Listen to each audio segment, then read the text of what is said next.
चलिए आ जाइए। क्या हाल चाल है? बात करना बंद कीजिए अब। आ जाइए। पिछले क्लास में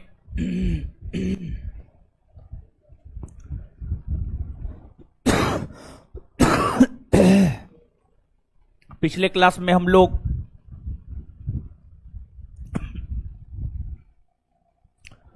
जहां तक पढ़े थे वहां से आगे बढ़ेंगे। जिनसे पूछेंगे प्रश्न जवाब वही देंगे, जिनसे पूछेंगे वही प्रश्नों का जवाब देंगे, दूसरा कोई नहीं देंगे। अगर देंगे तो फिर अगर मुंह खुला हुआ देख लिए तो पूरा पूछेंगे। चलिए ए खड़ा हो, उधर उधर उधर। बताइए, नाबार्ड का मुख्यालय है? बोले तो समझ में नहीं आता है जी। है नाबार्ड का मुख्यालय कहाँ है? मुंबई में है। भारतीय कृषि अनुसंधान संस्थान का मुख्यालय? बैठ जाइए। चलिए लड़का खड़ा हो जाइए। हाँ खड़ा होइए। गन्ना अनुसंधान संस्थान कहाँ है? बैठ जाइए। उधर खड़ा होइए, उधर उधर उधर। हाँ खड़ा होइए। अरे उधर पीछे पीछे।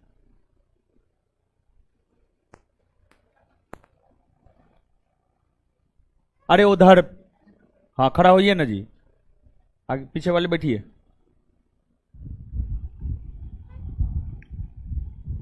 तंबाकू अनुसंधान संस्थान कहाँ है? बैठ जाइए। चलिए आए टोपी, खड़ा हो जाइए उधर।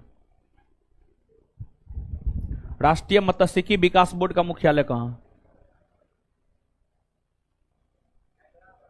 बैठ जाइए।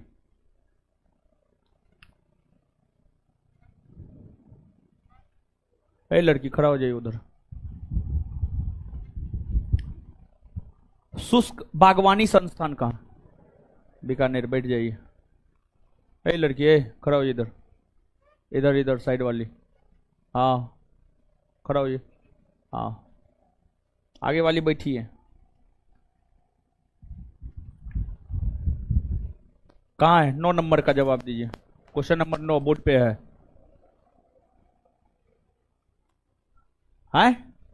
लखनऊ मारेंगे एक चाट मुंह लाल हो जाएगा। कोलकाता में है।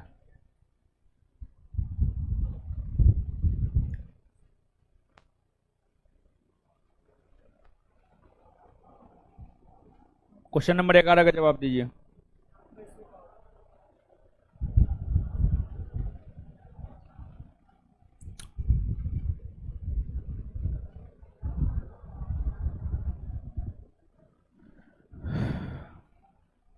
गाय के प्रमुख नस्ल का नाम बोलिए। है शांत रहिए। हम्म हम्म हम्म।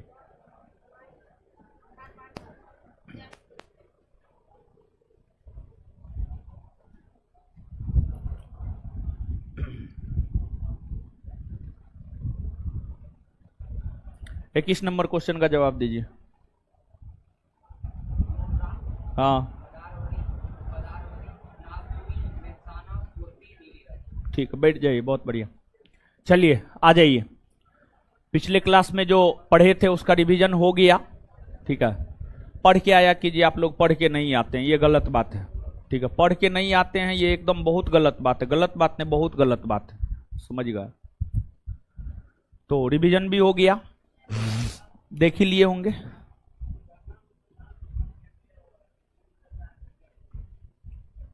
गन्ना प्रजनन केंद्र है कोयम्बटूर में, नहीं लिखाए हैं हम। प्रजनन केंद्र केंद्रीय गन्ना प्रजनन केंद्र कोयम्बटूर में, अनुसंधान संस्थान लखनऊ में। ठीक है, दोनों अलग अलग चीज है और दोनों बात आपके नोट में लिखाए हुए हैं। ठीक है, हाँ तो कहाँ क्या लिखा हुआ हमको उससे क्या मतलब है? जो लिखा है कॉपी में याद रखिए सीधा, दोनों बात लिखाए हुए हैं। चलिए, तो जो है आपको भैंस का नस्ल हम आपको बता दिए थे।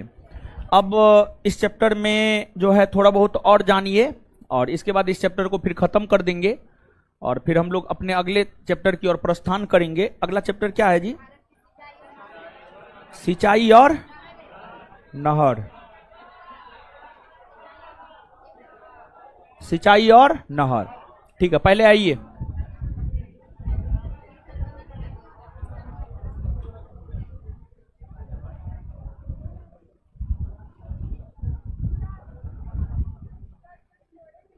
हैं क्या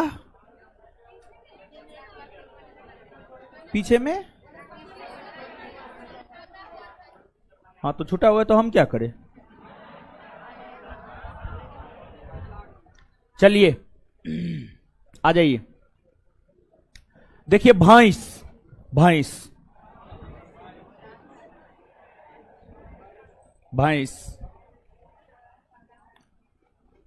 देखिए भैंस का पालन मुख्य तौर पर भारत के लोग दूध की पूर्ति के लिए मुख्य तौर पर भारत के लोग भैंस का पालन करते हैं। और अगर आप भैंस की बात करेंगे तो पूरे विश्व में आधा से अधिक भैंस भारत में है। मतलब पूरे विश्व में सर्वाधिक भैंस अपने देश भारत में है। और भारत की अगर आप बात करेंगे तो भारत में सबसे ज्यादा जिस राज्य में भैंसों की संख्या है वह राज्य है आपको उत्तर प्रदेश। उत्तर प्रदेश, उत्तर प्रदेश, उत्तर प्रदेश राज्य में सबसे ज्यादा भैंस है। और जो भारतीय भैंस है, अगर आप भारतीय भैंस की बात करेंगे तो जो भारतीय भैंस है, भारतीय भैंस को जल भैंस कहा जाता है, जल भैंस कहा जाता है। और जो विदेशी भैंस है, विदेशी भैंस को दलदली भैंस कहा जाता है। विदेशी भैंस को दलदली भैंस कहा जाता है। भारतीय भैंस को जल भैंस और विदेशी भैंस को दलदली भैंस कहा जाता है। और विश्व में सबसे बढ़िया या उत्तम नस्ल का भैंस आपको भारतवर्ष में ही देखने को मिलेगा, भारत में ही देखने को मिलेगा। और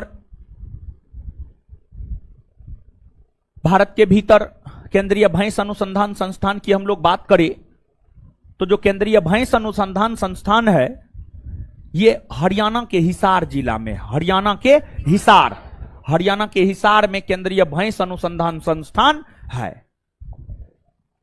नीचे से लिखिएगा भैंस।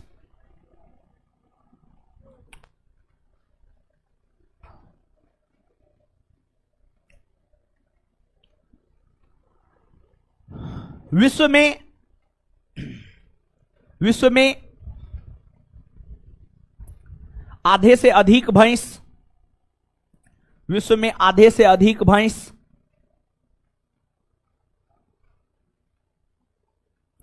विश्व में आधे से अधिक भैंस विश्व में आधे से अधिक भैंस भारत में, विश्व में आधे से अधिक भैंस भारत में है। भारत में सर्वाधिक संख्या में भैंसों की संख्या, भारत में सबसे ज्यादा भैंस उत्तर प्रदेश में पाई जाती है। ऐसे लिखिए, भारत में सबसे ज्यादा भैंस उत्तर प्रदेश में पाई जाती है। भारत में सबसे ज्यादा भैंस उत्तर प्रदेश में पाई जाती है। भारत में सबसे ज्यादा भैंस उत्तर प्रदेश में पाई जाती है।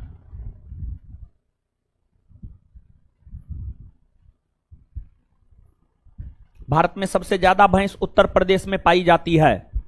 भारत में सबसे ज्यादा भैंस उत्तर प्रदेश में पाई जाती है। भारत में सबसे ज्यादा भैंस उत्तर प्रदेश में पाई जाती है। उत्तर प्रदेश में पाई जाती है। Full stop. नीचे से स्टार मार के लिखिएगा।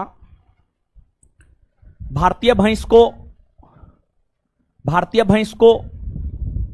जल भैंस, भारतीय भैंस को जल भैंस, भारतीय भैंस को जल भैंस तथा तथा तथा विदेशी भैंस को दलदली भैंस कहा जाता है, तथा विदेशी भैंस को दलदली भैंस कहा जाता है, विदेशी भैंस को दलदली भैंस कहा जाता है, दलदली भैंस कहा जाता है। नेक्स्ट पॉइंट, केंद्रीय भैंस अनुसंधान संस्थान, केंद्रीय भैंस अनुसंधान संस्थान, केंद्रीय भैंस अनुसंधान संस्थान, केंद्रीय भैंस अनुसंधान संस्थान, केंद्रीय भैंस अनुसंधान संस्थान हरियाणा के हिसार जिले में स्थित है, हरियाणा के हिसार जिले में स्थित है। केंद्रीय भैंस अनुसंधान संस्थान हरियाणा के हिसार जिले में स्थित है, हरियाणा के हिसार जिले में स्थित है, हरियाणा के हिसार जिले में स्थित है।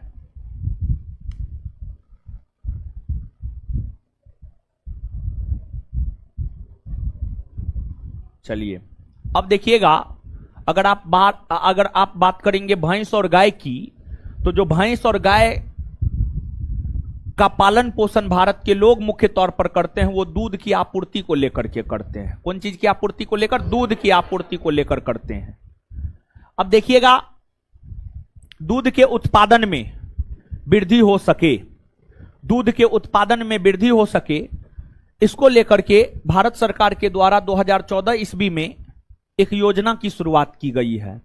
और भारत सरकार के द्वारा 2014 ईस्वी में जो योजना की शुरुआत की गई है, उस योजना को कहा जाता है राष्ट्रीय गोकुल मिशन योजना। राष्ट्रीय गोकुल मिशन योजना, राष्ट्रीय गोकुल मिशन योजना 2014 ईस्वी में लॉन्च किया गया है। इसका उद्देश्य है दूध के उत्पादन में वृद्धि करना। अब दूध के उत्पादन में वृद्धि कैसे किया जा सकता है? अगर अच्छा नस्ल का भैंस हो, अच्छा नस्ल का गाय हो, अच्छा नस्ल का भैंस, अच्छा नस्ल का गाय अगर होता है तो वो एक दिन में 15 से 20 लीटर दूध देती है। और अगर खराब नस्ल की गाय या भैंस होती है तो वह एक दिन में लीटर 2 लीटर दूध देती है। तो जब भैंस या गाय ज्यादा दूध देगी तो स्वाभाविक सी बात है दूध उत्पादन में वृद्धि होगा। तो राष्ट्रीय गोकुल मिशन का तो लक्ष्य है दूध के उत्पादन में वृद्धि करना। दूध के उत्पादन में वृद्धि कब हो सकता है? दूध के उत्पादन में वृद्धि तब हो सकता है जब अच्छे नस्ल के भैंस और गाय, जब अच्छे नस्ल के भैंस और गाय भारत में आएंगे तभी जाकर के जो है दूध उत्पादन में वृद्धि हो सकता है। तो नीचे से एक पॉइंट लिखिएगा आप नोट दे करके, नोट दे करके, दूध उत्पादन में, दूध उत्पादन में, दूध उत्पादन में, दूध उत्पादन में, दूध उत्पादन में वृद्धि करने को लेकर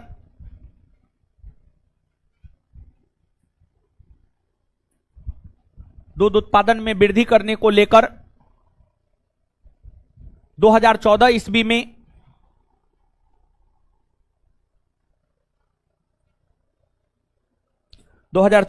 में राष्ट्रीय गोकुल मिशन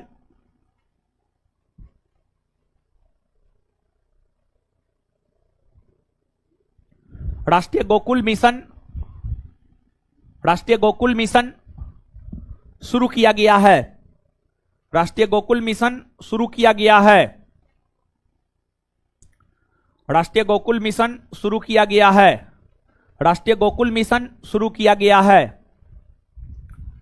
अब देखिए इसके बाद जो है आगे गाय है, गाय तो हो ही गया, बकरी है, भेड़ है, फिर जो है सुअर है, मुर्गी है।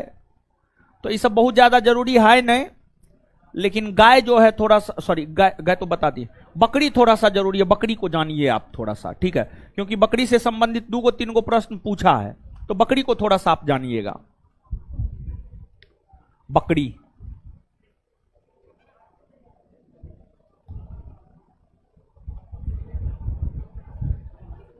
देखिए है, हल्ला क्या कर रहे है,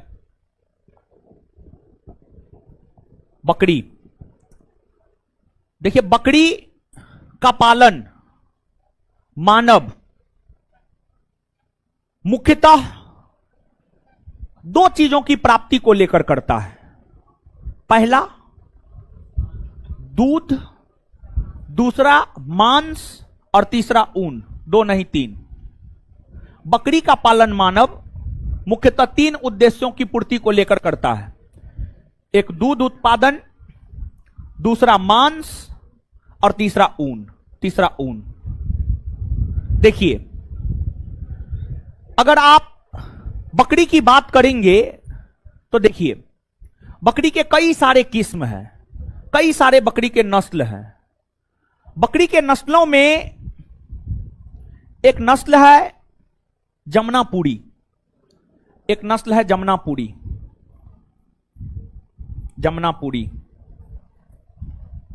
एक नस्ल है बलूची,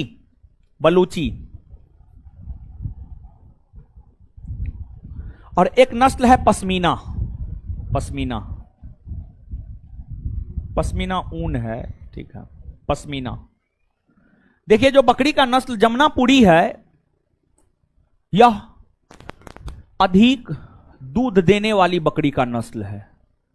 जैसे गाय में साहिवाल अधिक दूध देने वाली गाय की नस्ल है, उसी प्रकार से जो जमुनापुरी है यह अधिक दूध देने वाली बकरी का नस्ल है। फिर आपको बलूची, जो बलूची किस्म का बकरी होता है इसका मांस अच्छा होता है। मांस के लिए बलूची किस्म का बकरी प्रसिद्ध है। बलूची किस्म का बकरी जो है मांस के लिए प्रसिद्ध है, मांस उत्पादन के लिए प्रसिद्ध है।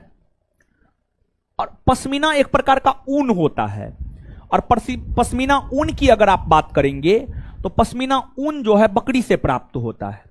विशेष तौर पर कश्मीर के क्षेत्र में जो बकरी पाई जाती है, कश्मीर, जम्मू कश्मीर के क्षेत्र में जो बकरी पाई जाती है उस बकरी से पश्मीना नामक ऊन की प्राप्ति होती है। एक आपको अंगोरा ऊन होता है। अंगोरा ऊन की अगर आप बात करेंगे तो अंगोरा ऊन की प्राप्ति भेड़ से होती है, भेड़ से, समझ गए, भेड़ से होती है। और देखिए जिस प्रकार से बकरी का पालन ऊन और मांस के लिए किया जाता है, उसी प्रकार से भेड़ के पालन की अगर हम लोग बात करें तो भेड़ का जो पालन किया जाता है वह आपको भेड़ का पालन ऊन प्राप्ति के लिए किया जाता है, दूध प्राप्ति के लिए, भेड़ दूध भी देता है, दूध प्राप्ति के लिए भी भेड़ का पालन किया जाता है।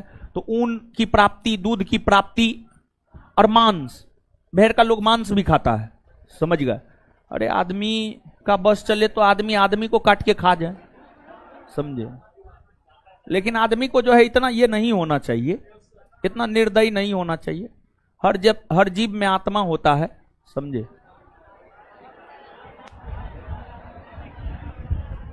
तो जो अंगोरा ऊन है, अंगोरा ऊन की प्राप्ति भेड़ से होती है। किससे होती है? भेड़ से होती है। और पश्मीना ऊन की प्राप्ति बकरी से होती है। आपसे पूछा जाता है पश्मीना ऊन की प्राप्ति किससे होती है, तो बकरी से। और अंगोरा ऊन की प्राप्ति किससे होती है? भेड़ से। किससे? भेड़ से। अब समझिएगा, बकरी का दूध गाय और भैंस के दूध की तुलना में ज्यादा फायदेमंद होता है। महात्मा गांधी को आप जानते होंगे, महात्मा गांधी बचपन में बकरी का दूध पिया करते थे। और आप अपने समाज में बहुत सारे तो नहीं, एक्का दुक्का लोग को जरूर जानते होंगे जो बकरी का दूध पिया होगा। और जो बकरी का दूध पीता उसका हड्डी बड़ी मजबूत रहता है, समझ गए। और बकरी के दूध की अगर आप बात करेंगे तो बकरी के दूध में गाय और भैंस के दूध में जितना आयरन होता है ना, आयरन यानी लोहा। अब लोहा मतलब इछोर वाला लोहा ना, क्षार वाला लोहा ना है, हाँ विटामिन वाला, हाँ लोहा। गाय और भैंस के दूध में जितना लोहा है, जितना आयरन है, उसके तुलना में 10 गुना ज्यादा आयरन बकरी के दूध में होता है। गाय का दूध आप 1 लीटर पीजिए, जितना आयरन मिलेगा, बकरी का दूध 100 ग्राम पी लीजिए, उतना आयरन आपको मिल जाएगा। समझ गए? और बकरी का दूध काफी महंगा होता है, हाँ काफी महंगा होता है बकरी का दूध। और बकरी का दूध विशेष तौर पर जब डेंगू होता है ना, डेंगू होता है, तो डेंगू बुखार में सेवन करने के लिए दिया जाता है। डेंगू बुखार में सेवन करने के लिए बकरी का दूध दिया जाता है, तो काफी फायदेमंद होता है बकरी का दूध। और अगर आप बकरी की बात करेंगे तो पूरे भारतवर्ष में, पूरे विश्व में अगर आप बात करेंगे बकरी का, तो बकरी भी सबसे ज्यादा अपना भारत में है। और भारत में सबसे ज्यादा बकरी राजस्थान में है। भारत में सबसे ज्यादा बकरी कहां है? राजस्थान में। राजस्थान में सबसे ज्यादा बकरी है। और केंद्रीय बकरी अनुसंधान संस्थान उत्तर प्रदेश के मथुरा के मखदूम में, उत्तर प्रदेश के मथुरा के मखदूम में केंद्रीय बकरी अनुसंधान संस्थान है। और बकरी को गरीबों का गाय कहा जाता है। बकरी को गरीबों का गाय कहा जाता है, गरीबों का गाय कहा जाता है। और देखिए, अगर जीवन में कुछ नहीं होगा ना, बकरी पालन कीजिएगा। मेहनत है, पैसों बहुत। समझ गए? हम तो कुछ दिन में बकरी पालन शुरू करने वाले हैं, समझे? किसी को देंगे, ठीक है, किसी को देंगे, बकरी फार्म खोल देंगे, वो अपना करेगा, समझे? बढ़िया बिजनेस है। मुर्गी पालन सबसे बहुत बढ़िया बिजनेस है। मुर्गी सब तो तुरंत मर जाता है, बकरी में रोग प्रतिरोधक क्षमता बड़ी होता है, बकरी जल्दी मरता उड़ता ना है। बकरी पालन में एकदम बहुत पैसा है। लिखिए,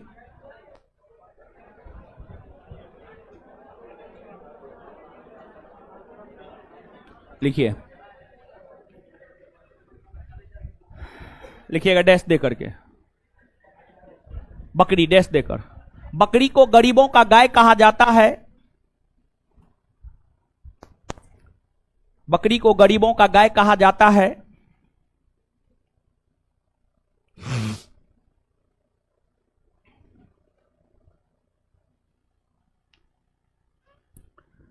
बकरी को गरीबों का गाय कहा जाता है। बकरी को गरीबों का गाय कहा जाता है।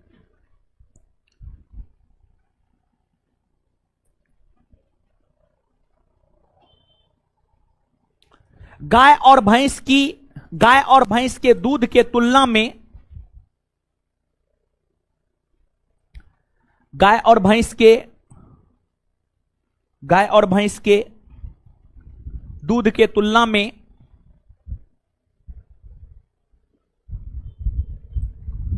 गाय और भैंस के दूध के तुलना में बकरी के दूध में 10 गुना ज्यादा आयरन होता है। बकरी के दूध में 10 गुना ज्यादा आयरन होता है।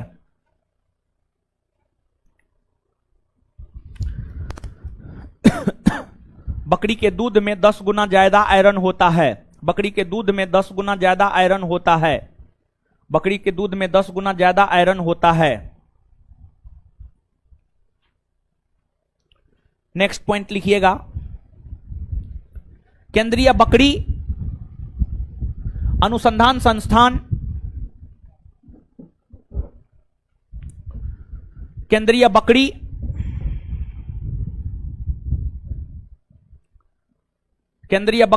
अनुसंधान संस्थान, केंद्रीय बकरी अनुसंधान संस्थान उत्तर प्रदेश के मथुरा के मखदूम में स्थित है।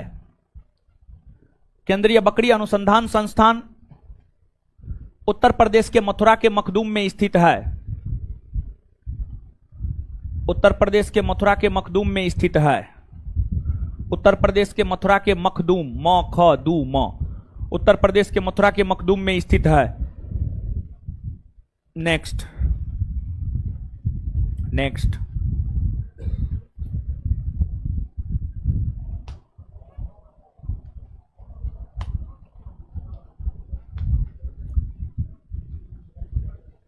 जमनापुरी बकरी का नस्ल, नेक्स्ट पॉइंट, जमनापुरी बकरी का नस्ल, जमनापुरी बकरी का नस्ल, जमनापुरी बकरी का नस्ल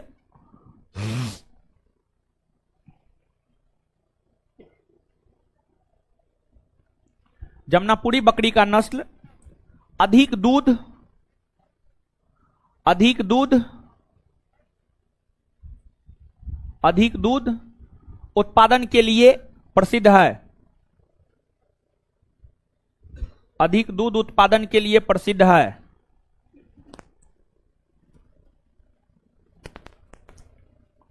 नेक्स्ट, बलूची बकरी का नस्ल,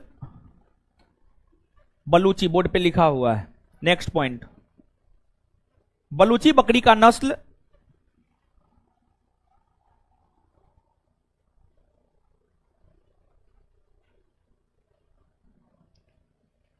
बलूची बकरी का नस्ल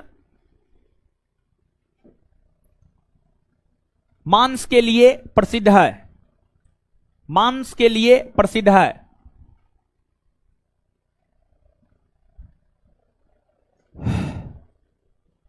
भेड़ से ना खरगोश होगा यहां ना, एगो बात गलती बता दिए थे, अंगोरा उन भेड़ नहीं खरगोश से प्राप्त होता है, सॉरी खरगोश से प्राप्त होता है।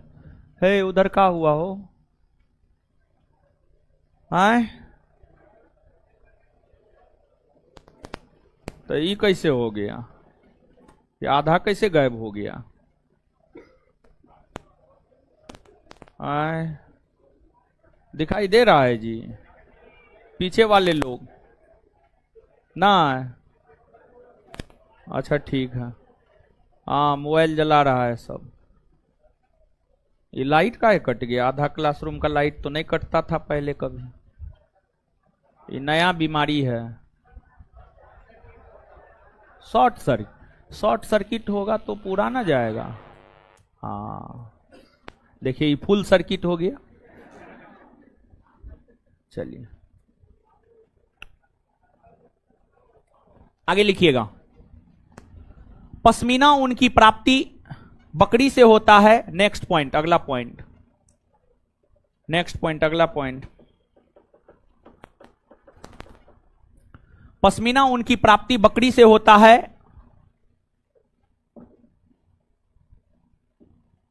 पश्मीना ऊन की प्राप्ति बकरी से होता है, वहीं अंगोरा ऊन की प्राप्ति खरगोश से होता है। पश्मीना ऊन की प्राप्ति बकरी से होता है, वहीं अंगोरा ऊन की प्राप्ति खरगोश से होता है। वहीं अंगोरा ऊन की प्राप्ति खरगोश से होता है।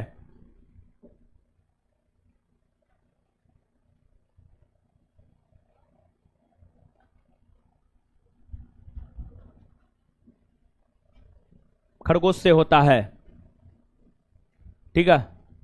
चलिए हो गया, पढ़ने के लिए तो बहुत कुछ है, बहुत ज्यादा जरूरी है ने और सब। चलिए अब हम अगले चैप्टर की ओर प्रस्थान करेंगे। हाँ हाँ सुनिए ना, बात कर रहे हैं ना। आपका क्या क्या समस्या हमको पता है ना। ऑब्जेक्टिव नहीं हुआ, यही ना अल्लाह कर रहे। हाँ ऑब्जेक्टिव कितना चैप्टर तक हुआ है? सिर्फ 2 चैप्टर हुआ, उसके बाद नहीं मिला है। कौन कौन चैप्टर हो गया? भारत एक परिचय और भारत के पर्वत पठार मैदान। उसके बाद नदी उदी से नहीं मिला।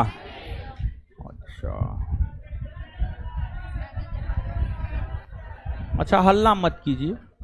अरे हल्ला काहे कर रहे हैं? हल्ला करने से कुछ हो जाएगा?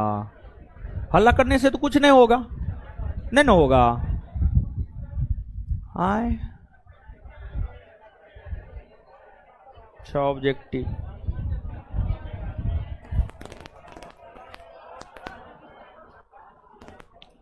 अच्छा ऑब्जेक्टिव जो है ना, क्या नंबर चैप्टर है ये आज जो शुरू करेंगे? अब नौवां। और 10वां में क्या है देखिए, भारत की परिवहन व्यवस्था। सुनिए, 9 नंबर चैप्टर और 10 नंबर चैप्टर पढ़ लीजिए। 9 और 10 पढ़ लीजिए, और 9 और 10 जब पढ़ लीजिएगा ना तो उसके बाद ऑब्जेक्टिव होना शुरू हो जाएगा, समझे। 9 और 10 पढ़ लीजिए, उसके बाद ऑब्जेक्टिव मिलेगा।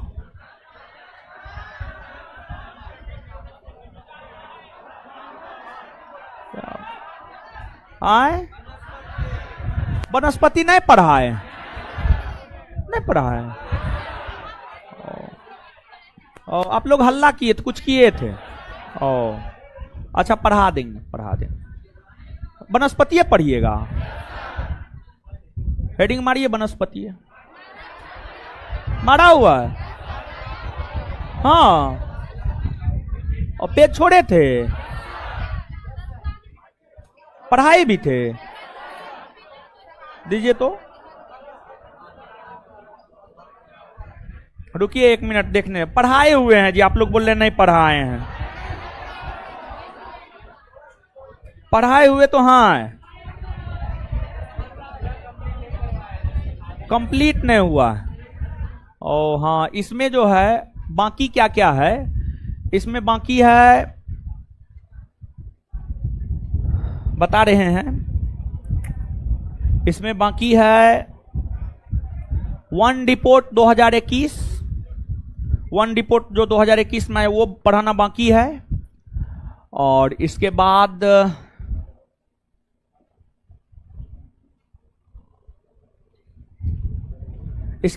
राष्ट्रीय उद्यान सब, जैव मंडल आरक्षित क्षेत्र सब, ये सब बाकी है, हाँ पढ़ाना बाकी है, ठीक है। लेकिन जो मूल तथ्य था, मूल बात था, वो बता दिए। जो वनस्पति का मूल चीज है वो बता दिए। इसमें बहुत कुछ है, तो आगे जो है ना पहले पढ़ लीजिए, वनस्पति पढ़िएगा।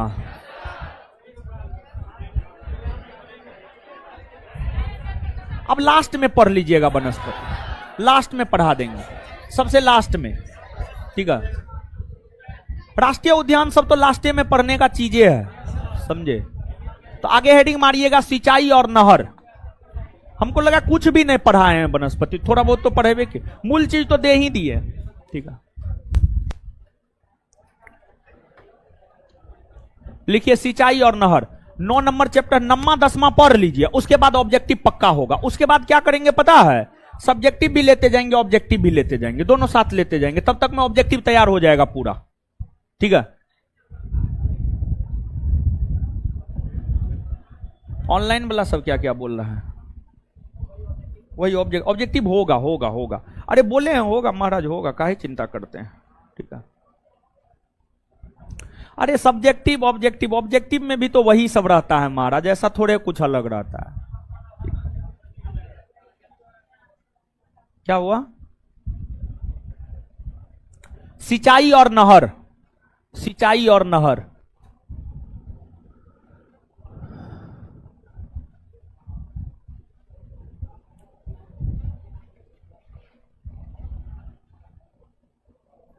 नहर है। सुनिए, भारत,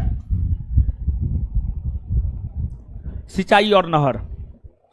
देखिए आप सब लोग जानते हैं और कई दफा हम आपको बताए भी हैं कि भारत की अगर हम लोग बात करें तो जो भारत है यह एक कृषि प्रधान देश है। भारत एक कृषि प्रधान देश है। भारत के 50% से अधिक लोग रोजगार के लिए कृषि पर निर्भर रहते हैं। और जब आप कृषि करेंगे, मतलब जब आप गेहूं चावल उगाएंगे, तो गेहूं चावल को पानी की आवश्यकता होती है। गेहूं चावल जब आप खेत में बोते हैं तो उसको पानी की आवश्यकता होती है।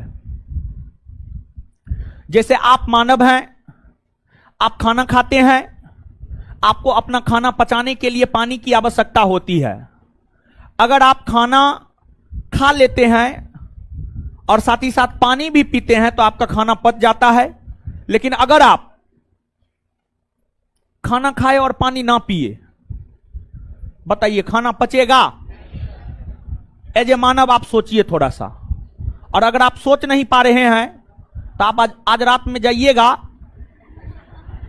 12 गो रोटी ढकोस लीजिएगा और पानी नहीं पीजिएगा। सुबह में देखिएगा पचा कि नहीं पचा, पता चल जाएगा। तो नहीं पचेगा, पक्का नहीं पचेगा। उसी प्रकार से आप मान लिया जाए कि खेत में गेहूं लगा दिए, धान लगा दिए, मटर लगा दिए, सरसों लगा दिए, मक्का लगा दिए, आलू लगा दिए, कुछ भी आप लगा दीजिए। हर प्रकार के फसल को अलग अलग पानी की आवश्यकता होती है। किसी को 50 से 100 सेंटीमीटर पानी की आवश्यकता, किसी को 100 से 150 सेंटीमीटर पानी की आवश्यकता, किसी को 150 से 200 सेंटीमीटर पानी की आवश्यकता होती है। तो गेहूं, चावल, आलू, मक्का सबको पानी की आवश्यकता होती है। अब जो भारत के भीतर खेत में लगे फसलों को पानी की आवश्यकता होती है, उस पानी की पूर्ति जिस कृत्रिम तरीका से किया जाता है उसी को सिंचाई कहा जाता है। भारत के भीतर खेत में लगे फसलों को पानी की पूर्ति जिस कृत्रिम तरीका से किया जाता है उसी को सिंचाई कहा जाता है। अब जो भारत में फसल लगे होते हैं उसको पानी की पूर्ति वर्षा से भी हो जाता, वर्षा से भी हो जाता है, वर्षा से होता है। किसान आप देखते होंगे खेत में जब फसल बोने का काम करता है तो किसान वर्षा का इंतजार करता है, वर्षा हो धान बोएंगे। और अगर वर्षा नहीं होता है तो फिर ना चाहते हुए भी किसान को धान की बुआई करने को लेकर पंपिंग सेट से खेत तक पानी पहुंचाना पड़ता है और तब जाकर के धान की बुआई किसान करते हैं। और अगर बारिश हो गया, खेत में पानी लग गया तो धान की बुआई आराम से हो जाती है। लेकिन अगर खेत में पानी नहीं लगा, पानी नहीं हुआ, तो फिर किसान पंपिंग सेट लगा करके मशीन से पानी अपने खेत तक पहुंचाने का काम करता है, हां या ना? करता है। तो ये जो किसान अपने खेत तक पानी को पहुंचाता है इसी को तो सिंचाई कहा जाता है, इसी को सिंचाई कहा जाता है। और भारत में अगर बात सिंचाई की करें तो भारत में सिंचाई के कई साधन हैं। भारत में कुआं से सिंचाई होता है। अब कहिएगा कुआं से सिंचाई कैसे होता है? कुआं में पानी होता है, पाइप गिरा दिया जाता है कुआं में, मशीन चला दिया जाता है, मशीन कुआं के पानी को फेंकता है ना, और फिर उस पानी को खेत तक पहुंचा दिया जाता है। कुआं से सिंचाई होता है, नलकूप से सिंचाई होता है, नहर से सिंचाई होता है, बहुउद्देशीय परियोजना से सिंचाई होता है, तालाब से सिंचाई होता है। ये सभी भारत में सिंचाई के प्रमुख साधन हैं। और भारत में सिंचाई का जो सबसे प्रमुख साधन है, भारत में सिंचाई का सबसे प्रमुख साधन है कुआं और नलकूप। भारत में सिंचाई का जो सबसे प्रमुख साधन है वह कुआं और नलकूप, कुआं और नलकूप। कुआं और नलकूप की अगर आप बात करेंगे तो भारत के अगर 100% भूभाग में सिंचाई हो रहा है तो उसमें से लगभग 62% भूभाग में सिंचाई कुआं और नलकूप से ही होता है। वहीं सिंचाई का जो दूसरा साधन है वह है आपको नहर। सिंचाई का दूसरा साधन नहर है। नहर से भारत के कुल भूभाग के 24% से अधिक भूभाग पर सिंचाई होता है। 24% से अधिक भूभाग पर सिंचाई होता है। तो देखिए ये दोनों फैक्ट आपको याद रखना है। आप क्वेश्चन बैंक पलट करके देखेंगे तो आपसे एक प्रश्न ये पूछा गया है, भारत में सिंचाई का सबसे प्रमुख साधन क्या है? तो आंसर हो जाएगा कुआं और नलकूप। भारत में सिंचाई का सबसे प्रमुख साधन क्या है? तो कुआं और नलकूप। एक प्रश्न पूछा गया है, भारत में सिंचाई का दूसरा सबसे प्रमुख साधन कौन है? तो नहर।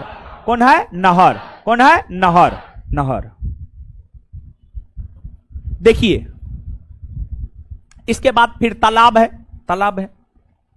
अब इसके अलावे देखिएगा, अगर बात कुआं और नलकूप की करें तो कुआं और नलकूप से तो पूरे भारतवर्ष में सिंचाई होता है, पूरे भारतवर्ष में सिंचाई होता है। लेकिन आप भारत को दो भाग में बांटकर पढ़ते हैं, उत्तरी भारत और दक्षिणी भारत। उत्तरी भारत में सिंचाई का सबसे प्रमुख साधन है नहर, नहर, नहर, नहर, नहर, नहर। उत्तरी भारत में सिंचाई का सबसे प्रमुख साधन है नहर, नहर। और दक्षिणी भारत में सिंचाई का सबसे प्रमुख साधन है तालाब, तालाब, तालाब, तालाब, तालाब या जलाशय या पोखर।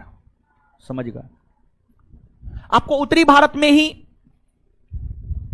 बहुत सारे नहर मिल जाएंगे। राजस्थान नहर मिल जाएगा, यमुना नहर मिल जाएगा, कोसी नहर मिल जाएगा, गंग नहर मिल जाएगा, बहुत सारे नहर आपको मिल जाएंगे। अब आप जो पिछला चैप्टर पढ़े हैं, आपको पिछला चैप्टर में एक बात बताए थे, भारत में जो कृषि जोत है, भारत में जो कृषि जोत है, कृषि जोत को 5 भाग में बांटा गया है। सीमांत जोत, लघु जोत, मध्यम जोत, अर्ध मध्यम जोत, बड़ी जोत, बताए ना? उसी प्रकार से भारत में सिंचाई परियोजना को 3 भागों में बांटा गया है। बृहद सिंचाई परियोजना, मध्यम सिंचाई परियोजना और लघु सिंचाई परियोजना। भारत में जो सिंचाई परियोजना है, अगर सिंचाई परियोजना की बात की जाए तो भारत में सिंचाई परियोजना को 3 भागों में बांटा गया है। भारत में सिंचाई परियोजना को जो 3 भागों में बांटा गया है, उसमें एक बृहद सिंचाई परियोजना,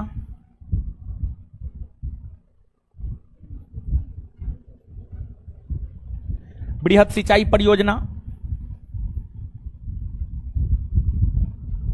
एक होता है आपको मध्यम सिंचाई परियोजना,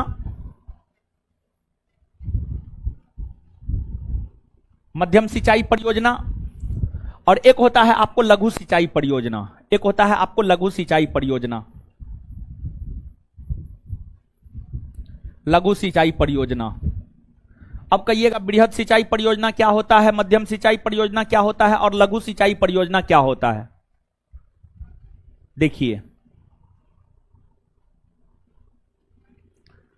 बृहद सिंचाई परियोजना उस सिंचाई परियोजना को कहा जाता है जिस सिंचाई परियोजना के अंतर्गत 10 हेक्टेयर से बृहद सिंचाई परियोजना उस सिंचाई परियोजना को कहा जाता है जिस सिंचाई परियोजना के अंतर्गत 10 हेक्टेयर से अधिक कृषि योग्य भूमि सिंचाई के अंतर्गत आते हैं, सिंचाई के अंतर्गत आते हैं, उसी को बृहद सिंचाई परियोजना कहा जाता है।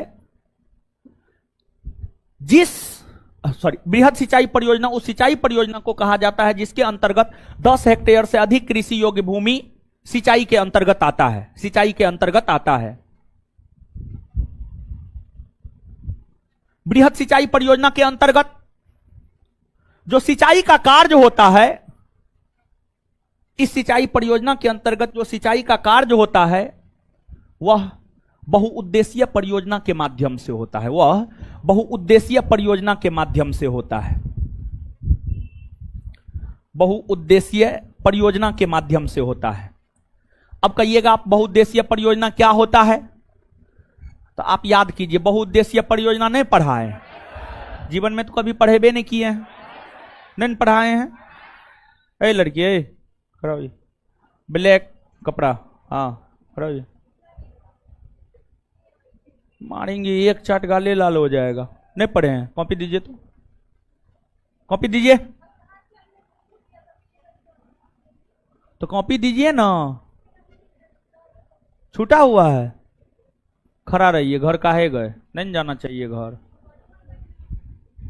खड़ा होइए, खड़ा होइए, खड़ा हो, उधर खड़ा हो। हाँ, आगे वाले बैठिए, आगे वाले, अरे आगे वाले बैठिए ना। हाँ बोलिए। क्वेश्चन पूछे हैं, ये नहीं है, जवाब क्या दे रहे?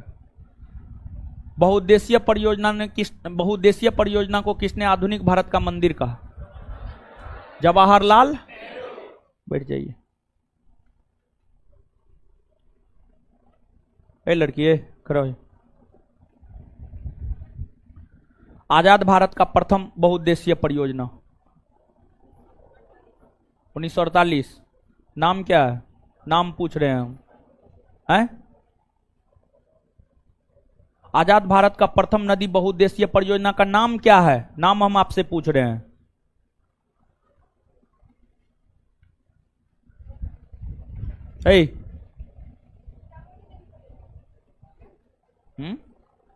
मारेंगे, दांत निकालेगी, मुंह तोड़ देंगे हम।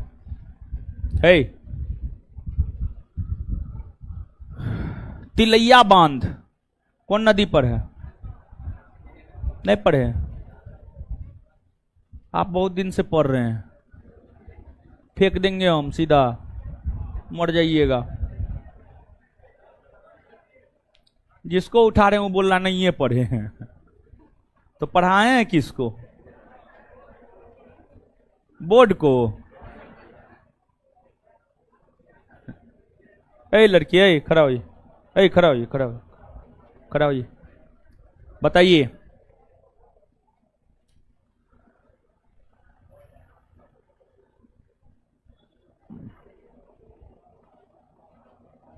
बताइएगा, बाणसागर परियोजना, बाणसागर परियोजना कौन नदी पर है? नहीं बताए थे जी। आप याद कीजिए, कितना टाइम देकर के बताए थे, कितना बढ़िया से बताए थे, कितना बढ़िया से बताए, लिखाए, याद करवाए, नहीं करवाए थे? सब चीज करवाए थे। खड़ा रहिए सब। तो इसके अंतर्गत बहुउद्देशीय परियोजना आता है, यानी जो बृहद सिंचाई यानी बड़े भूभाग होते हैं वहां पर सिंचाई होता है बहुउद्देशीय परियोजना के द्वारा। आगे मध्यम सिंचाई परियोजना, वैसी सिंचाई परियोजना जिसके अंतर्गत 2 हेक्टेयर से 10 हेक्टेयर के बीच कृषि योग्य भूमि आता है, उसी को मध्यम सिंचाई परियोजना कहा जाता है। और मध्यम सिंचाई परियोजना के अंतर्गत सिंचाई कार्य नहर के द्वारा होता है। इसके बाद लघु सिंचाई परियोजना, वैसी सिंचाई परियोजना जिस सिंचाई परियोजना के अंतर्गत जो है, वैसी सिंचाई परियोजना जिसके अंतर्गत 2 हेक्टेयर से कम भूमि आता है, 2 हेक्टेयर से कम कृषि योग्य भूमि आता है, उसी को लघु सिंचाई परियोजना कहा जाता है। और अगर भारत की बात करें तो भारत में जो अधिकतर भूभाग पर सिंचाई का कार्य होता है वह लघु सिंचाई परियोजना के अंतर्गत होता है। भारत में अधिकतर भूभाग पर जो सिंचाई का कार्य होता है वह लघु सिंचाई परियोजना के अंतर्गत होता है, लघु सिंचाई परियोजना के अंतर्गत होता है, समझ गए? और लघु सिंचाई परियोजना के अंतर्गत जो सिंचाई होता है वह कुआं, नलकूप, तालाब, कुआं, नलकूप, तालाब जो है, कुआं, नलकूप, तालाब के माध्यम से जो सिंचाई होता है, कुआं, नलकूप, तालाब के माध्यम से जो सिंचाई होता है, ये आपको लघु सिंचाई परियोजना के अंतर्गत आता है। नहर के माध्यम से जो सिंचाई होता है ये मध्यम सिंचाई परियोजना के अंतर्गत आता है। और बड़े बड़े नदियों पर बने बांध के पानी को रोककर वहां से जो सिंचाई का कार्य किया जाता है वह बहुउद्देशीय परियोजना कहलाता है। और यह बृहद सिंचाई परियोजना के अंतर्गत जो है सिंचाई उसी पद्धति के तहत होता है। कुछ समझ में आया है? तो यहां पर जानते हैं, परीक्षा के लिहाज से जो बात आपको याद रखना है, परीक्षा के लिहाज से एक बात यह याद रखना है कि भारत में सबसे ज्यादा सिंचाई कौन परियोजना के अंतर्गत होते हैं? तो भारत में सबसे ज्यादा सिंचाई लघु सिंचाई परियोजना के अंतर्गत होते हैं। भारत में सबसे ज्यादा सिंचाई कौन परियोजना के अंतर्गत होते हैं? लघु। कौन परियोजना के अंतर्गत? लघु। लघु ये बात याद रखना है। बाद बाकी बात नहीं भी याद रखिएगा तो कोई दिक्कत नहीं है, लेकिन परीक्षा हमको जहां तक ध्यान में आ रहा है, परीक्षा का नाम याद नहीं आ रहा है, लेकिन ये भी बात आपसे पूछा जाता है। बृहद सिंचाई परियोजना के अंतर्गत कितना कृषि योग्य भूमि आता है, मध्यम के अंतर्गत कितना कृषि योग्य भूमि आता है, और लघु के अंतर्गत कितना कृषि योग्य भूमि आता है। तो बृहद के अंतर्गत 10 हेक्टेयर से अधिक, मध्यम के अंतर्गत 2 हेक्टेयर से 10 हेक्टेयर के बीच में, और लघु के अंतर्गत जो है 2 हेक्टेयर से कम। तो ये भी बात आप याद रखिएगा। बात समझ में आया? आए? और देखिए एक बात और, विश्व में सबसे ज्यादा सिंचित क्षेत्र चीन में है। विश्व में सबसे ज्यादा सिंचित क्षेत्र चीन में है, वही सिंचित क्षेत्र के मामलों में भारत का स्थान जो है दूसरा है। भारत का स्थान कौन है? दूसरा। समझ गए? तो अब नीचे से लिखना प्रारंभ कीजिए। खड़ा होकर के ही आप लोग लिखिए, पढ़िएगा नहीं तो सजा तो मिलेगा। लिखिए, सिंचाई। पढ़ते ना आप लोग भाई, यही दिक्कत है।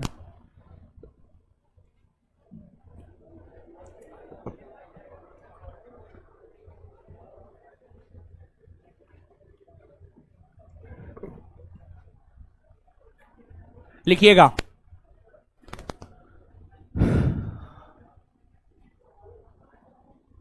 कृत्रिम तरीका से, कृत्रिम तरीका से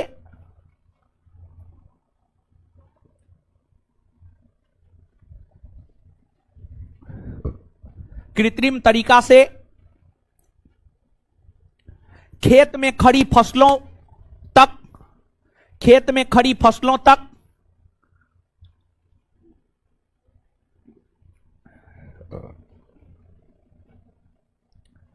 कृत्रिम तरीका से, कृत्रिम तरीका से खेत में खड़ी फसलों तक,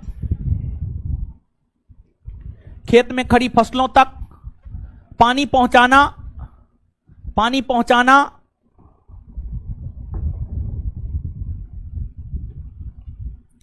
पानी पहुंचाना ही सिंचाई कहलाता है। पानी पहुंचाना ही सिंचाई कहलाता है। सिंचाई कहलाता है। Full stop. सिंचाई कहलाता है। Full stop. Full stop. खड़ी खड़ी खड़ी खड़ी खड़ी नहीं समझते हैं जी, मारेंगे एक झापर ना। खरीफ लिखी है जी, देखती है चप्पल।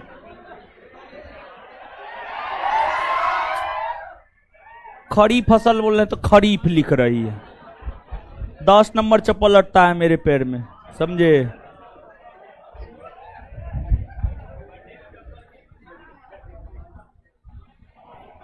Full stop.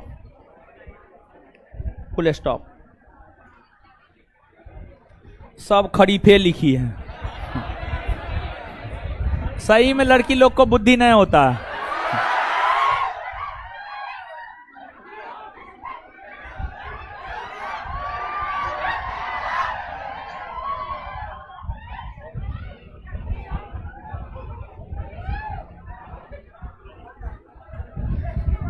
आगे लिखिएगा, आगे लिखिएगा।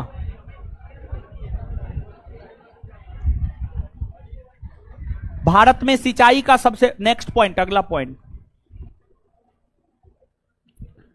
भारत में सिंचाई का सबसे प्रमुख साधन, भारत में सिंचाई का सबसे प्रमुख साधन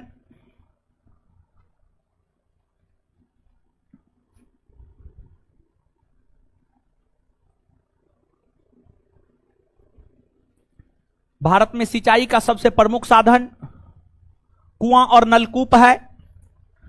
भारत में सिंचाई का सबसे प्रमुख साधन कुआं और नलकूप है। वहीं वहीं वहीं दूसरा सबसे प्रमुख साधन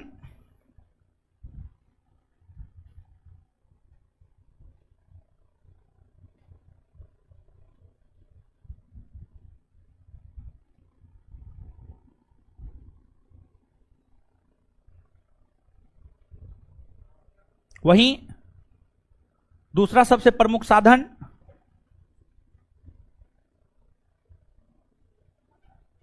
वहीं दूसरा सबसे प्रमुख साधन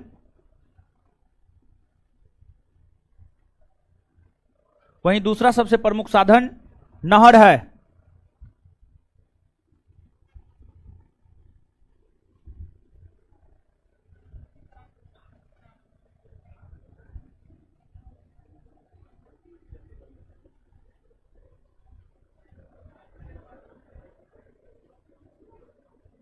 वहीं दूसरा सबसे प्रमुख साधन नहर है। आगे नीचे से लिखिएगा।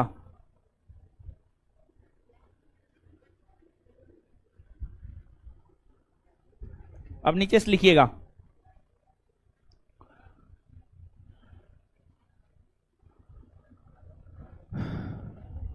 उत्तर भारत में सिंचाई का सबसे प्रमुख साधन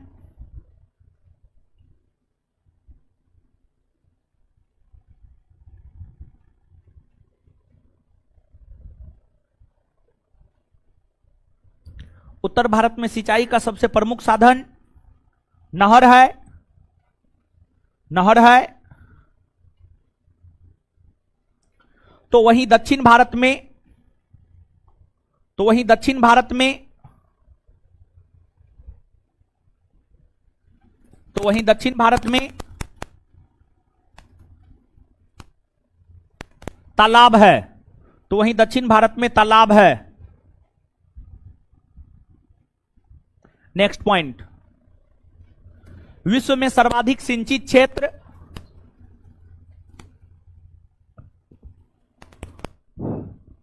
विश्व में सर्वाधिक सिंचित क्षेत्र विश्व में सर्वाधिक सिंचित क्षेत्र चीन में देखने को मिलता है। विश्व में सर्वाधिक सिंचित क्षेत्र चीन में देखने को मिलता है। तो वहीं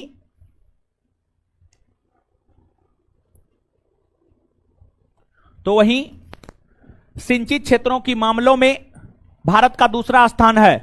तो वहीं सिंचित क्षेत्रों के मामलों में भारत का दूसरा स्थान है।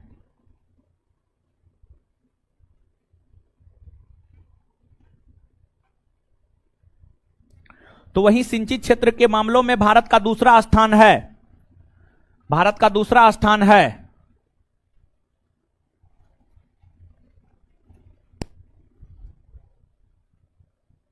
आगे लिखिएगा।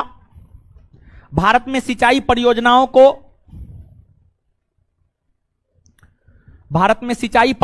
को 3 भागों में बांटा गया है।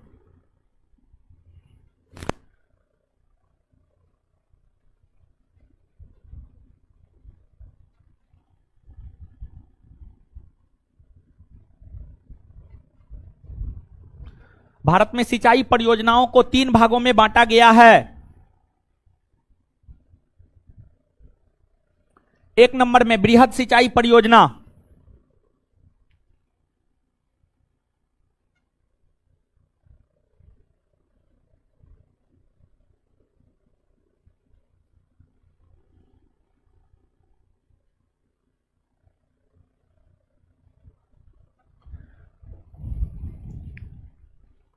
एक नंबर में बृहद सिंचाई परियोजना,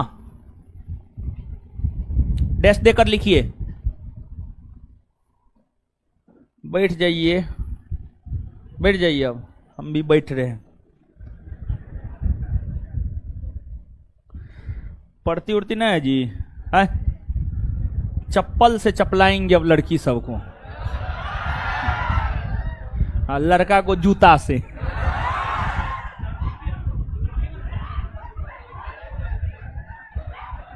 देखिए देखिए देखिए ये सबको कौन चीज नीचे से खटमल काटता है। लिखिए बृहद सिंचाई परियोजना,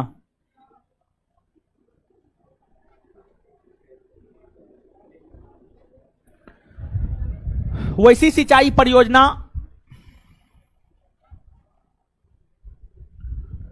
सिंचाई परियोजना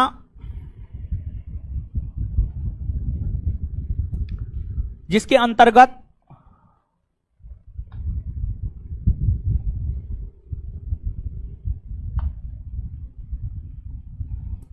वैसी सिंचाई परियोजना जिसके अंतर्गत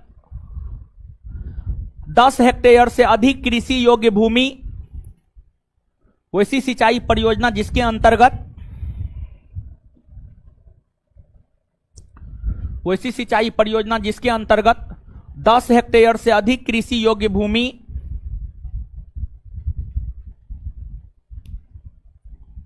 10 हेक्टेयर से अधिक कृषि योग्य भूमि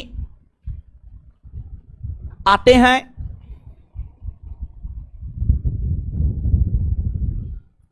उसे बृहद सिंचाई परियोजना कहा जाता है।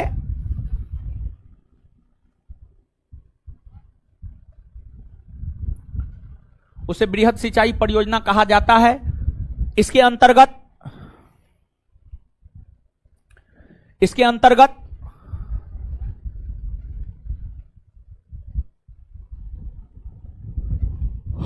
इसके अंतर्गत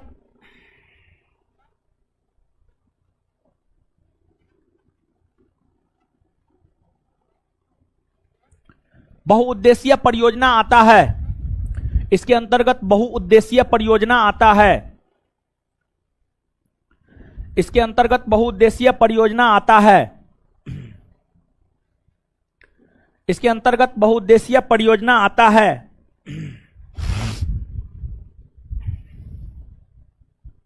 आगे मध्यम सिंचाई परियोजना,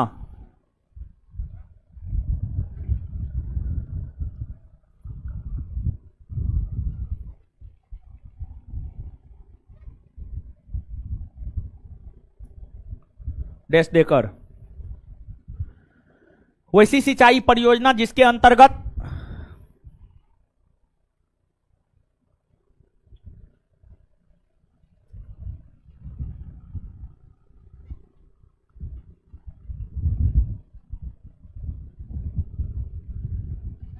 वैसी सिंचाई परियोजना जिसके अंतर्गत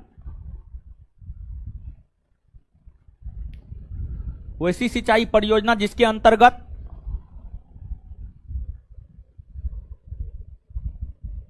2 हेक्टेयर से 10 हेक्टेयर के बीच 2 हेक्टेयर से 10 हेक्टेयर के बीच 2 हेक्टेयर से 10 हेक्टेयर के बीच 2 हेक्टेयर से 10 हेक्टेयर के बीच कृषि योग्य भूमि आती है।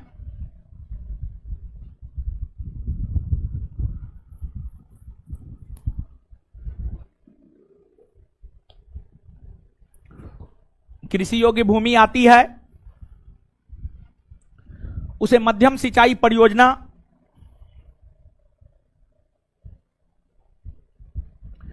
कहा जाता है।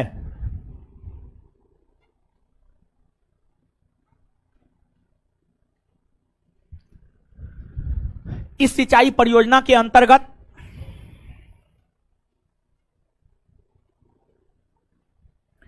इस सिंचाई परियोजना के अंतर्गत नहर से सिंचाई किया जाता है। इस सिंचाई परियोजना के अंतर्गत नहर से सिंचाई किया जाता है।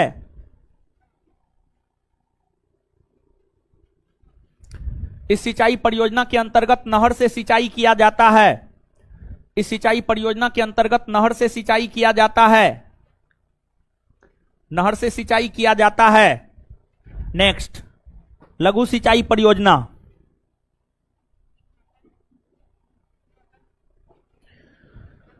लघु सिंचाई परियोजना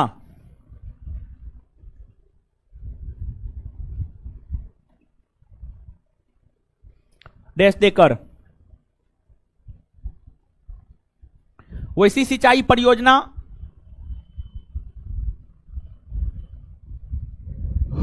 वैसी सिंचाई परियोजना वैसी सिंचाई परियोजना जिसके अंतर्गत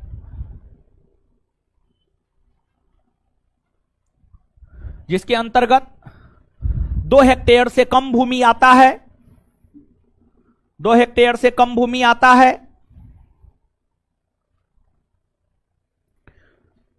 2 हेक्टेयर से कम भूमि आता है, उसे लघु सिंचाई परियोजना कहा जाता है।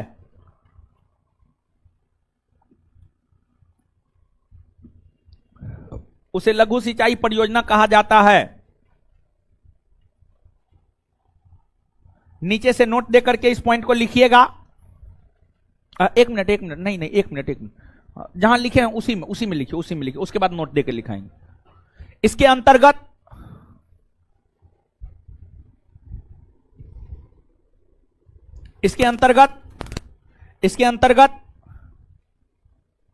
कुआं, नलकूप, तालाब,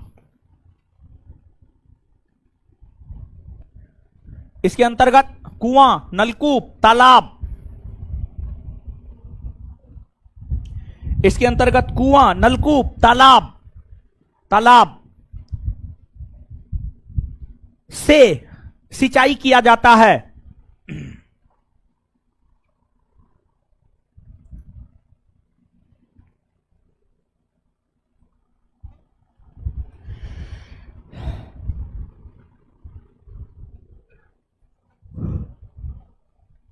अब नोट देकर के एक पॉइंट लिखिएगा, नोट देकर के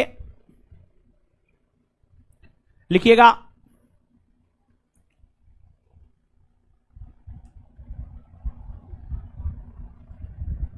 भारत के सर्वाधिक भूभाग पर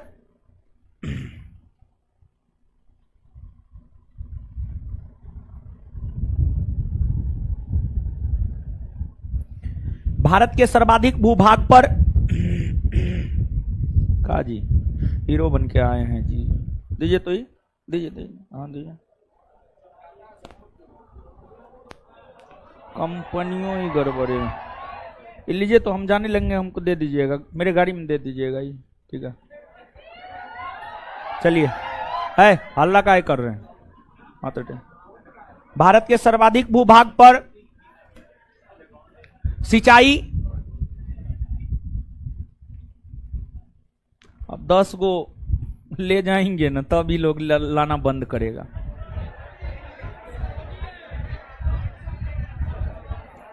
भारत के सर्वाधिक भूभाग पर सिंचाई, लघु सिंचाई परियोजना,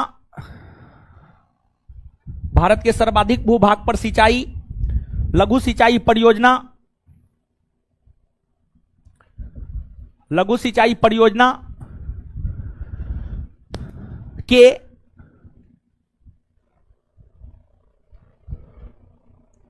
अंतर्गत किया जाता है।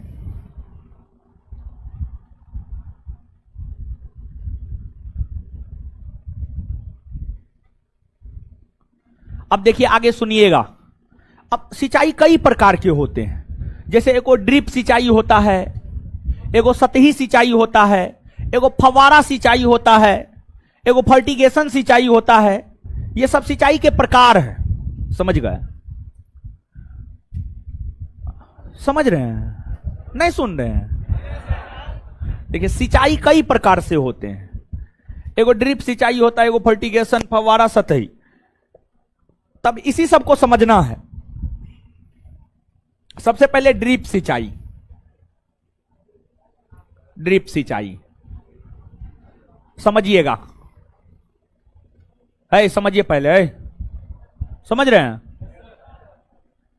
देखिए अगर बात हम लोग ड्रिप सिंचाई की करें, अगर बात हम लोग ड्रिप सिंचाई की करें, तो जो ड्रिप सिंचाई है, ड्रिप सिंचाई को टपक सिंचाई, टपक सिंचाई या बूंद सिंचाई, या बूंद सिंचाई भी कहा जाता है, बूंद सिंचाई भी कहा जाता है, बूंद सिंचाई भी कहा जाता है। देखिए होता क्या है कि जब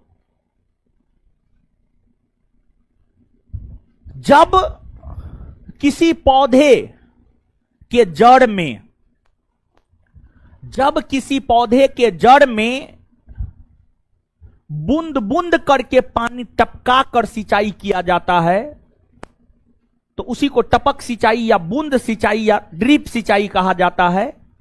और देखिए इस सिंचाई से क्या होता है जानते हैं? पानी बर्बाद होने से बचता है, पानी बर्बाद होने से बचता है।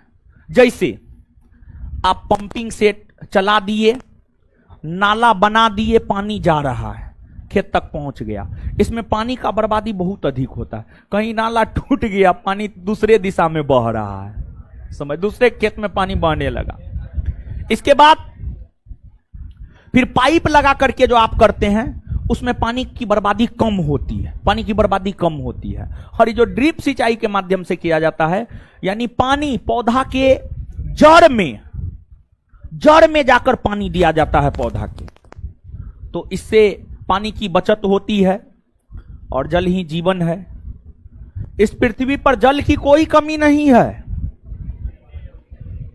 लेकिन पृथ्वी के 71% भूभाग पर तो जले है, 29% भूभाग पर स्थल है, लेकिन पीने योग्य पानी कितना, 2.5%।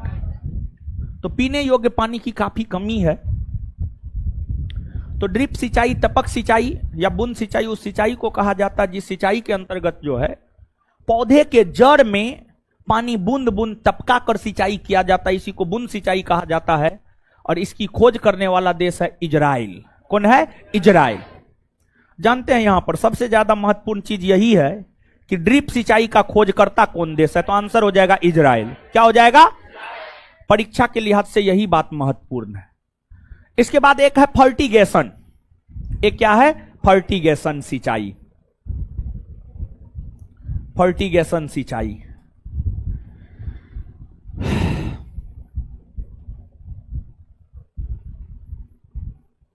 समझिएगा, फर्टिगेशन सिंचाई क्या होता है। देखिए, आप देखते होंगे किसान पहले खेत में पानी देता है, पानी देने के कुछ दिन बाद खाद छींटता है, खाद यूरिया, पोटास या जो भी होता है, जिस फसल के लिए जो रासायनिक खाद आवश्यक वो छींटता है। छींटता है कि नहीं छींटता है? छींटता है। अब कहीं कहीं किसान क्या करते हैं, पानी में उर्वरक मिला देते हैं, पानी में उर्वरक मिला देते हैं और उस पानी से खेत को पटा देता है। इस तरीका से जो सिंचाई होता है उसी को फर्टिगेशन सिंचाई कहते हैं। आप आधा सीधा समझे होंगे, पूरा समझिए। देखिए, जब किसान या जब जल में उर्वरक मिलाकर, जब जल में उर्वरक मिलाकर, जब जल में उर्वरक मिलाकर सिंचाई की जाती है, मतलब पटवन और खाद दोनों एक साथ पड़ जाता है, पटवन और खाद दोनों एक साथ पड़ जाता है। जब जल में उर्वरक मिलाकर सिंचाई की जाती है तो इसी सिंचाई को फर्टिगेशन सिंचाई कहा जाता है। और फर्टिगेशन सिंचाई के विषय में यह बात याद रखना है कि जब जल में उर्वरक मिलाकर सिंचाई किया जाता है तो उसी को फर्टिगेशन सिंचाई कहा जाता है। यह बात याद रखना है।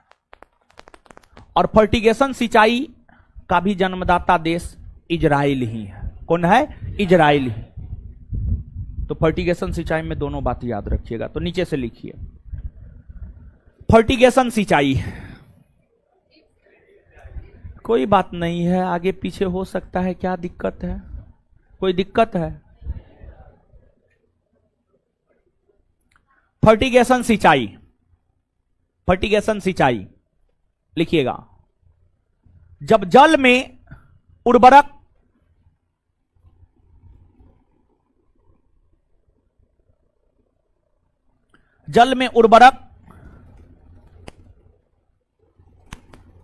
जब जल में उर्वरक अच्छे से मिलाकर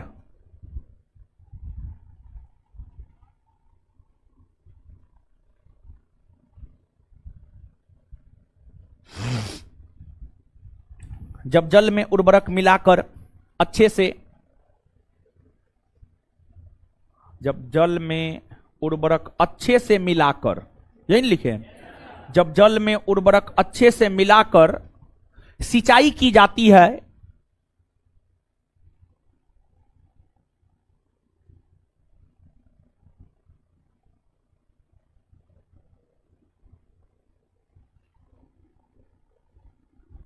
सिंचाई की जाती है तो उसे फर्टिगेशन सिंचाई कहा जाता है। तो उसे फर्टिगेशन सिंचाई कहा जाता है। तो उसे फर्टिगेशन सिंचाई कहा जाता है। फर्टिगेशन सिंचाई कहा जाता है। इस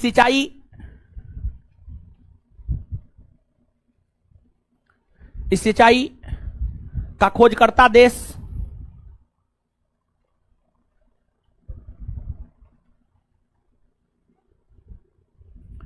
इजराइल को माना जाता है। इस सिंचाई का खोजकर्ता देश इजराइल को माना जाता है। इजराइल को माना जाता है। इजराइल को माना जाता है। नेक्स्ट, ड्रिप सिंचाई।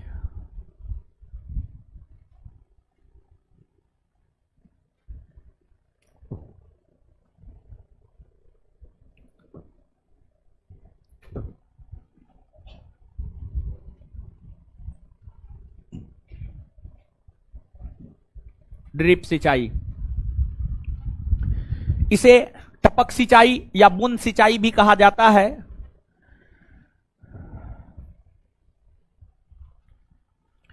इसे टपक सिंचाई या बूंद सिंचाई भी कहा जाता है।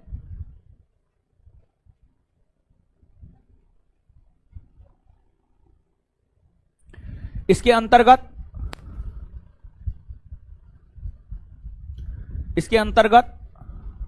जल पौधों के जड़ में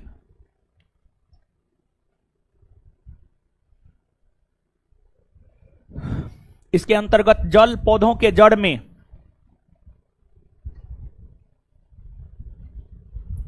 इसके अंतर्गत जल पौधों के जड़ में सीधे तौर पर गिराकर सिंचाई की जाती है। सीधे तौर पर गिराकर सिंचाई की जाती है।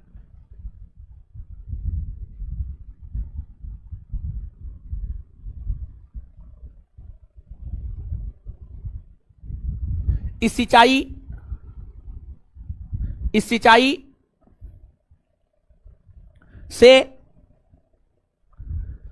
से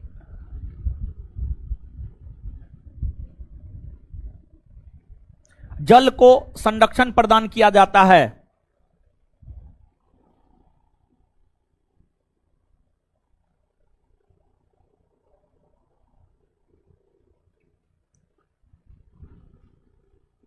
जल को संरक्षण प्रदान किया जाता है। इस सिंचाई का खोजकर्ता देश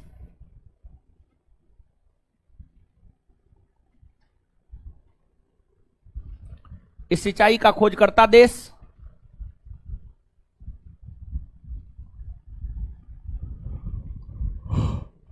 इस सिंचाई का खोजकर्ता देश इजराइल को माना जाता है। इजराइल को माना जाता है। इजराइल को माना जाता है। चलिए, आइए आज जितना पढ़े हैं याद करते हैं। आइए, विश्व में सबसे ज्यादा भैंस कौन देश में? भारत। भारत के किस राज्य में सबसे ज्यादा भैंस? उत्तर। भारत के किस राज्य में सबसे ज्यादा भैंस? भारतीय भैंस को क्या कहा जाए? भारतीय भैंस को? विदेशी भैंस को? विदेशी भैंस को? अच्छा, भारतीय भैंस अनुसंधान संस्थान कहां है? हरियाणा के हिसार। भारतीय भैंस अनुसंधान संस्थान, भारतीय भैंस अनुसंधान संस्थान, भारतीय भैंस अनुसंधान संस्थान। अच्छा, कौन बकरी अधिक दूध देने के लिए प्रसिद्ध? कौन बकरी अधिक दूध देने के लिए? मांस के लिए प्रसिद्ध। मांस के लिए प्रसिद्ध। पश्मीना ऊन किससे प्राप्त होता? पश्मीना ऊन, अंगोरा ऊन खरगोश, अंगोरा ऊन। अच्छा, गरीबों का गाय किसे कहा जाए? गरीबों का गाय बकरी। आगे बताइएगा। बकरी अनुसंधान संस्थान मखदूम, उत्तर प्रदेश के मथुरा के मखदूम। बकरी अनुसंधान केंद्र बकरी अनुसंधान केंद्र मखदूम। चलिए ठीक है, आगे बताइएगा। भारत में सिंचाई का सबसे प्रमुख साधन, सिंचाई का सबसे प्रमुख साधन, दूसरा प्रमुख साधन, दूसरा प्रमुख साधन। उत्तर भारत में सिंचाई कौन चीज से होता है? उत्तर भारत में। दक्षिण भारत तालाब, दक्षिण भारत, दक्षिण भारत। विश्व में सबसे ज्यादा सिंचित क्षेत्र कौन देश में? विश्व में सबसे ज्यादा सिंचित क्षेत्र कौन देश में? कौन देश में? भारत का स्थान, भारत का स्थान। विश्व में सबसे ज्यादा सिंचित क्षेत्र कौन देश में? भारत का स्थान। भारत में सिंचाई परियोजना को कितने भागों में बांटा? कौन कौन? बृहद मध्यम और बृहद मध्यम और बृहद सिंचाई परियोजना के अंतर्गत कितना भूमि? 10 हेक्टेयर से। बृहद सिंचाई परियोजना के अंतर्गत कितना भूमि? मध्यम के अंतर्गत, मध्यम के अंतर्गत, लघु के अंतर्गत, लघु के अंतर्गत, लघु के अंतर्गत। भारत में सबसे ज्यादा सिंचाई कौन कौन परियोजना आए? भारत में सबसे ज्यादा सिंचाई कौन परियोजना, कौन परियोजना के अंतर्गत? कौन परियोजना? ड्रिप सिंचाई और फर्टिगेशन सिंचाई का खोज करता देश। ड्रिप सिंचाई और फर्टिगेशन सिंचाई का खोज करता देश कौन है? कौन है? अच्छा, कौन सिंचाई में जल और उर्वरक दोनों एक साथ मिला है? किसमें? आए? क्लियर है? इससे आगे अगले क्लास में मिलेंगे। हमको निकलने दीजिए, तब निकलिएगा। धन्यवाद सभी लोगों को।